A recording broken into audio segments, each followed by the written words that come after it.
In the frozen trenches of World War II, Soviet soldiers were dying not just from the enemy, but from their own equipment.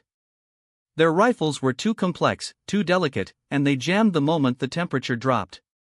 But while recovering from his wounds, a young tank commander and self-taught tinkerer named Mikhail Kalashnikov made a vow. He would build a weapon so simple, it was impossible to break. This is the story of how a Siberian poet's sketches became the most famous silhouette on Earth. From a hospital bed to 100 million rifles, this is the origin of the AK-47. Sub-Zero winters of the Eastern Front in 1941. Show Soviet soldiers desperately trying to rack the bolts of their jammed submachine guns while German forces advance. Mikhail Kalashnikov wasn't born a soldier, he was the 17th child of a peasant family.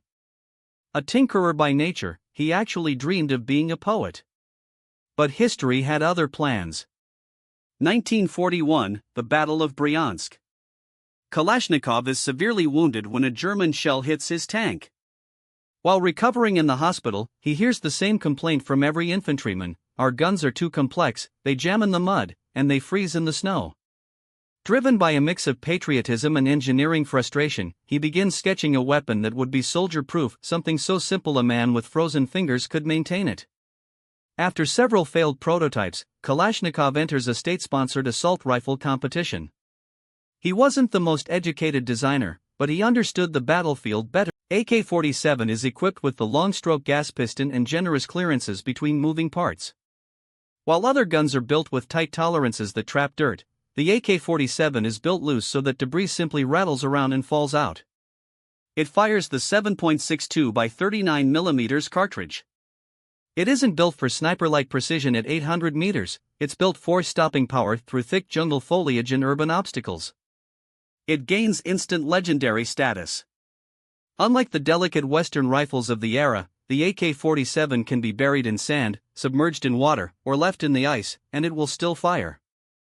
Various variants of AK-47 has been produced globally. In 1959, modified AKM was produced by introduction of the stamped steel receiver, making the rifle lighter and even cheaper to mass-produce. Similarly, in 1974, AK-74 was developed. It was a shift to the 5.45 mm round, following the modern trend of high-velocity, lightweight ammunition. Today, there are an estimated 100 million AKs in circulation. It is the only weapon to appear on a national flag. It became a geopolitical tool that the Soviet Union exported to every corner of the earth. Mikhail Kalashnikov was a man who wanted to write poetry, but the horrors of 1941 forced him to write history in steel. For decades, the Western world wondered how a wounded tank commander with no formal engineering degree created a weapon that could survive a swamp, a desert, and a blizzard without missing a beat. It is the most manufactured object in human history, outnumbering the iPhone and the Ford Model T. It has toppled empires, started revolutions, and changed the map of the world.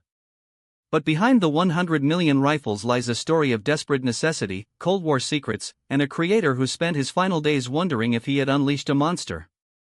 This is the deep dive into the engineering, the ego, and the eternal legacy of the AK-47. Mikhail Kalashnikov never got rich from his invention, it was owned by the state. He lived as a dedicated patriot, receiving the Order of St. Andrew and the Hero of the Russian Federation. Before his death in 2013, he expressed a haunting question: if my rifle claimed so many lives, am I, a Christian and an Orthodox believer, to blame? He designed it to defend his borders, but it ended up redrawing the borders of the world.